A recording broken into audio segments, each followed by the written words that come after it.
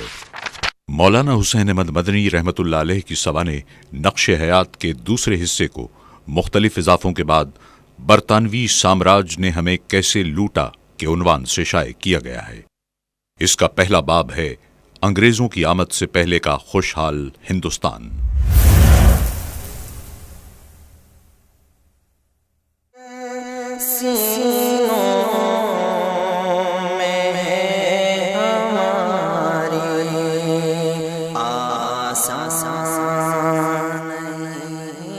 Chambers encyclopedia میں درج ہے، صدیوں تک ہندوستان اپنی دولت مندی کی وجہ سے مشہور رہا۔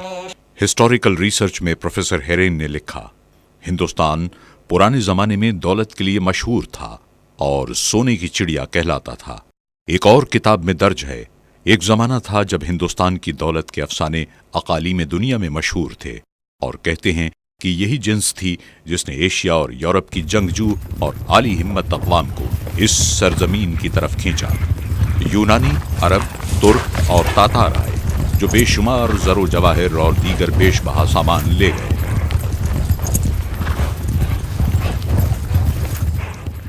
اکبر اعظم نے ہندوستان کو اپنا گھر قرار دیا اور پھر ہندوستان کی دولت ہندوستان ہی میں رہی۔ 1773 میں تقریباً 1000 اقسام کے سکے کم و بیش تمام ملک میں جا بجا رائج تھے۔ طلائی مہریں یعنی اشرفیاں 139 اقسام، طلائی ہن جو پگوڑا بھی کہلاتے تھے 61 اقسام، نقرئی روپے 556 اقسام کے تھے۔ شہنشاہ اکبر کے زمانے میں سونے کے سکے مہر شاہی 102 تولے سونا، آج کل کے حساب سے 1 کلو گرام سے زائد۔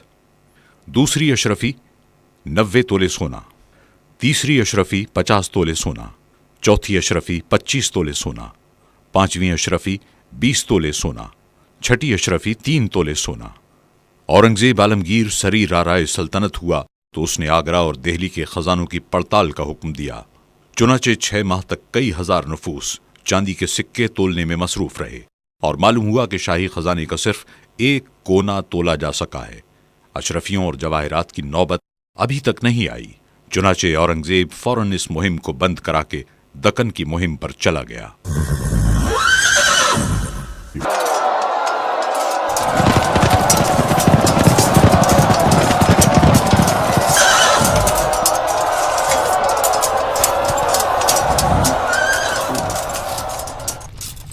ڈاکٹر واکس نے تحریر کیا، ہندوستان کی دولت، تجارت اور خوشحالی نے سکندر اعظم کے دل پر گہرا اثر مرتب کیا، اور جب وہ ایران سے ہندوستان کی طرف روانہ ہوا تو اس نے اپنی فوج سے کہا، اب تم اس سنہرے ہندوستان کی طرف کوچ کر رہے ہو جہاں نہ ختم ہونے والے خزانے ہیں، اور جو کچھ تم نے ایران میں دیکھا ہے اس کا ہندوستان کی دولت کے ساتھ کوئی مقابلہ نہیں ہے۔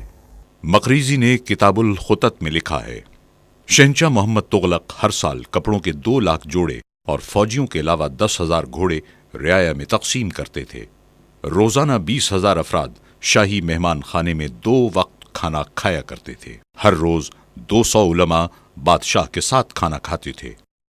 دہلی شہر میں عام رعایا کے لیے 70 شفا خانے تھے۔ مسافروں کے لیے 2000 مسافر خانے بنے ہوئے تھے اور 1000 مدرسے تھے۔ مغل بادشاہ جہانگیر نے اپنی خود نوشت سوانح تزک جہانگیری میں لکھا، میں سال میں 2 بار اپنا وزن کرتا ہوں، اول شروع سال شمسی میں، دوبارہ قمری میں، اور نقد اور سامان اپنے تلنے کا الگ تحویل داروں کو دیتا ہوں کہ فقراء اور حاجت مندوں میں تقسیم کر دیں۔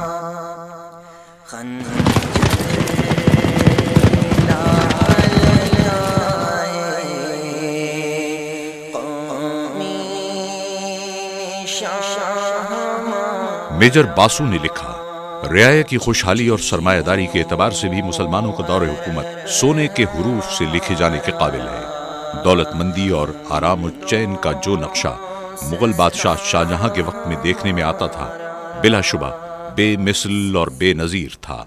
میجر باسو نے ایک اور جگہ تحریر کیا ہے، بنگال کے جگت سیٹھوں کا کاروبار بینک آف انگلینڈ کے برابر پھیلا ہوا تھا، جو کہ انگلستان کا سب سے قدیم اور بڑا بینک ہے، اور بقول انگریز کپتان الیگزینڈر ہیملٹن، سورت کے تاجر عبد الغفور کا سرمایہ ایسٹ انڈیا کمپنی کے برابر تھا۔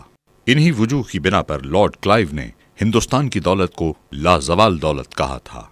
زار روس پیٹر اعظم نے اپنی وصیتوں میں حکومت کو ہدایت کی تھی کہ وہ ہندوستان پر قبضہ کر کے سونا چاندی حاصل کرے۔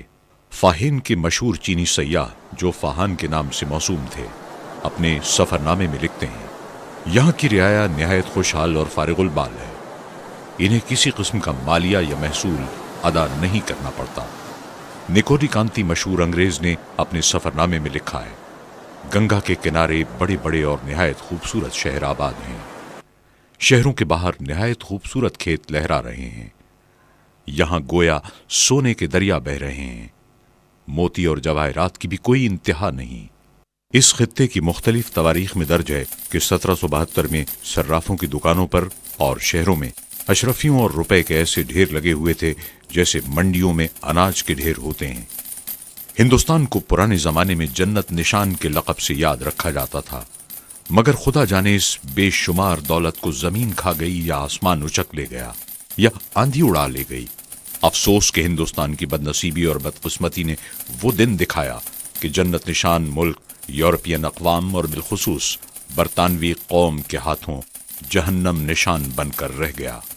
قدرت نے ہندوستان کو بہت زرخیز ملک بنایا، اس میں ہر قسم کے اناجوں کی کاشت اور پیداوار کے طرح طرح کے ذرائع مہیا کر دیے ہیں، جن کی وجہ سے زمانہ قدیم سے یہاں وافر غلہ پیدا ہوتا ہے اور یہاں کے باشندے ہمیشہ خوشحال اور فارغ البال رہتے تھے۔ ملک کے تمام باشندے قحط اور کال کے لفظوں سے عموماً ناواقف تھے۔ انگریزوں کے اقتدار سے پہلے غلہ یہاں بہت سستا تھا۔ سر ایلیٹ ڈاوسن تاریخ ہند جلد 3 میں شہنشاہ محمد تغلق مرحوم کے زمانے کا بھاؤ ان الفاظ میں لکھتا ہے، گندم فی من پختہ 9 آنے، شالی دھان فی من پختہ 6.25 آنے، چاول فی من پختہ 9 آنے، چنا فی من پختہ 3 آنے، شکر سفید فی من پختہ 3 آنے، مصری فی من پختہ 3 روپے 12 آنے، بیل فربا فی راس 2 روپے، بکری فربا فی راس 1 روپیہ، بھینس فربا فی راس 2 روپے، مرغ آدھا آنے، بکری کا گوشت آدھا آنے۔ ابن بطوطہ اپنے سفر نامے میں بنگال کی سیاحت کے متعلق لکھتا ہے، بنگال میں گرانی کے زمانے میں 1 روپے کا 3 من چاول فروخت ہوتا تھا، روئی کا کپڑا 1 روپے میں 30 گز تک تھا، ایک خاندان عزت کے ساتھ 5 روپے ماہوار میں بسر کر سکتا تھا، ایک سوار میں گھوڑا سائس اور سپاہیوں کے آگرے سے دہلی تک 1 روپے میں سفر کر سکتا تھا۔ ٹامس کورائٹ جو شہنشاہ جہانگیر کے زمانے میں 1612 میں آیا تھا، کہتا ہے کہ 1 آنے میں ایک آدمی 1 دن نہایت آرام سے گزار سکتا تھا۔ لارڈ میکالے نے لکھا، بنگال باغ جنت یا نہایت دولت مند ملک سمجھا جاتا تھا، اس کی آبادی بہت زیادہ اور بے حد بڑھتی تھی، غلہ وافر تھا جس سے دور دراز کے صوبہ جات بھی پرورش پاتے تھے۔ انگریز عرصہ دراز تک یہ پروپیگنڈا کرتے تھے کہ یہ خطہ زمانہ قدیم سے ایک زرعی خطہ ہے لیکن یہ خطہ انگریزوں کی آمد سے قبل بھی صنعت و حرفت میں ممتاز مقام رکھتا تھا۔ انگریزوں کی جانب سے قائم کردہ انگریز ماہرین کے کمیشن کی ایک رپورٹ میں تحریر ہے: آج مغربی یورپ حرفت کا وطن ہے، لیکن اس زمانے میں جب وہاں غیر مہذب قبائل آباد تھے، ہندوستان اپنے حکمرانوں کی دولت اور کاریگروں کی اعلیٰ صنعت کے لیے مشہور تھا۔ تھارنٹن نے اپنے سفر نامے میں لکھا: یہاں چاروں طرف صنعت و حرفت کے کاروبار جاری تھے، یہاں کے باشندے دن رات اپنے کاروبار میں مشغول رہتے تھے، یہاں بڑے بڑے لائق کاریگر اور صناع موجود تھے جو یہاں کی خام پیداوار سے اتنا نفیس اور عمدہ چاول تیار کرتے تھے کہ جس کی دنیا بھر میں مانگ ہوتی تھی۔ مغرب اور مشرق کے تمام ممالک ان اشیاء کو بڑے شوق سے خریدتے تھے اور دنیا کا کوئی ملک ان کی برابری نہیں کر سکتا تھا۔ یورپ اور فرانس کی حسینائیں یہاں کا تیار کردہ لباس استعمال کرتی تھیں۔ بوچانین نے تحریر کیا: جامہ بافی کی صنعت و حرفت کا ہندوستان میں اس قدر راج اور عروج تھا کہ زراعت کی مانند اس کو بھی عام ملکی پیشہ قرار دینا بے جانا ہوگا۔ کروڑوں بندگان خدا اسی پیشے پر گزر اوقات کرتے تھے۔ ادنا سے لے کر اعلیٰ سے اعلیٰ قسم کی روئی اور ریشم کا کپڑا یہاں پر بکثرت تیار ہوتا تھا اور مقامی استعمال کے علاوہ دور دراز ممالک تک جاتا تھا۔ ہندوستانی ململ، اطلس، کمخاب، جامہ دار، چکن اور چھینٹ نفاست و خوبی میں اب تک ضرب المثل اور زمازد ہیں۔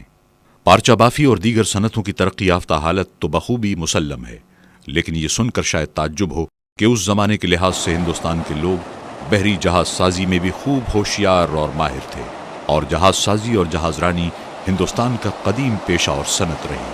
پروفیسر ولسن نے لکھا: لوہا ڈھالنے کی صنعت انگلستان میں صرف چند سالوں سے ہے، جبکہ ہندوستانی لوہا ڈھالنے اور سپاٹ فولاد بنانے کا کام نامعلوم زمانے سے جانتے ہیں۔ 1670 میں ایک انگریز نے ایسٹ انڈیا کمپنی کے ڈائریکٹر کو لکھا: پرانے اور بہترین قسم کے ساگوان یہاں بکثرت موجود ہیں، بہترین لوہا بھی وافر دستیاب ہے، اور کاریگر ہر قسم کے بولٹ، کیل اور لنگر وغیرہ بناتے ہیں۔ یہاں کے لوہے کو بڑی مہارت سے تیار کر کے مضبوط جہاز تیار کیے جاتے ہیں۔ 18ویں صدی کے اواخر میں لارڈ ویزلی نے کمپنی ڈائریکٹر کو لکھا: کلکتے کی بندرگاہ میں 10,000 ٹن کے قریب جہاز موجود ہیں جو ہندوستان میں تیار ہوتے ہیں، اور ان میں انگلستان کو مال بھیجا جا سکتا ہے۔ ایک انگریز مورخ ٹیلر کا بیان ہے: ہندوستان کا مال لے کر جب ہندوستانی جہاز لندن کی بندرگاہ میں پہنچے تو ان جہازوں کو دیکھ کر سنسنی پھیل گئی، گویا کہ دریائے ٹیمز میں کسی دشمن کا جنگی بیڑا گھس آیا ہے۔ انگلستان کی جہاز سازی کی صنعت کے کرتا دھرتا لوگوں نے دہائی دی: For God's sake, don't allow India خدا کے to لیے sail ان in our ہندوستانی waters. جہازوں These کو are so ہمارے big پانیوں and میں strong آنے سے that روکو۔ nobody will use ان کی our پرشک ships و for سخت transportation and مضبوطی اور کیپیسٹی کو دیکھ کر کوئی شخص بھی انگریزی جہازوں کو بار برداری کے لیے استعمال نہیں کرے گا۔ ہماری نسلیں فاقوں کا شکار ہو جائیں گی، انگلستانی جہازوں کی صنعت بے موت مر جائے گی، یہ ہندوستانی جہازوں کا مقابلہ نہیں کر سکتے۔ اور پھر حکم شاہی کے مطابق ہندوستانی جہازوں سے بار برداری کو روک دیا گیا۔ ہندوستان قدیم زمانے سے روحانی پیشواؤں کا مرکز رہا ہے، اور انہی کا اثر تھا کہ انگریزوں کے عروج تک یہاں کے عام باشندوں کا اخلاق اور کردار اعلیٰ اقدار کا حامل تھا۔ مغل بادشاہ جہانگیر کے دور میں انگریز سفیر تھامس کرو یہاں آئے۔ وہ ہندوستان کی تہذیب و تمدن کو دیکھ کر دنگ رہ گئے۔ انہوں نے کہا: یہاں ہر شخص میں مہمان نوازی اور خیرات کرنے کا جذبہ کوٹ کوٹ کر بھرا ہوا ہے، اور سب سے زیادہ یہ کہ صنف نازک پر زیادہ سے زیادہ اعتماد کیا جاتا ہے، اس کی عزت، عصمت اور عفت کا لحاظ رکھا جاتا ہے۔ یہ ایسے اوصاف ہیں جن کے ہوتے ہوئے ہم اس قوم کو غیر مہذب اور غیر متمدن نہیں کہہ سکتے، اور ایسی صفات کی موجودگی میں ہندوستان کو یورپی اقوام سے کسی طرح کم تر قرار نہیں دیا جا سکتا۔ اگر ہندوستان اور انگلستان کے درمیان تہذیب و تمدن کی تجارت کی جائے تو مجھے کامل یقین ہے کہ ہندوستان سے تمدن کی جو کچھ درآمد انگلستان میں ہوگی اس سے انگریزوں کو بہت فائدہ پہنچے گا۔ کرنل سلیمان نے تحریر کیا: میرے تجربے میں سینکڑوں مثالیں ایسی آ چکی ہیں کہ ایک آدمی کی دولت، آزادی اور زندگی جھوٹ بولنے سے بچ سکتی تھی، مگر وہ جھوٹ ہی نہ بولا۔ سر اسکن پیری نے ایک کمیٹی کے سامنے بیان دیتے ہوئے کہا: تجارتی کھاتوں کی حرمت تھی کہ متنازع لین دین کے بارے میں ان کا پیش ہو جانا عدالت کے نزدیک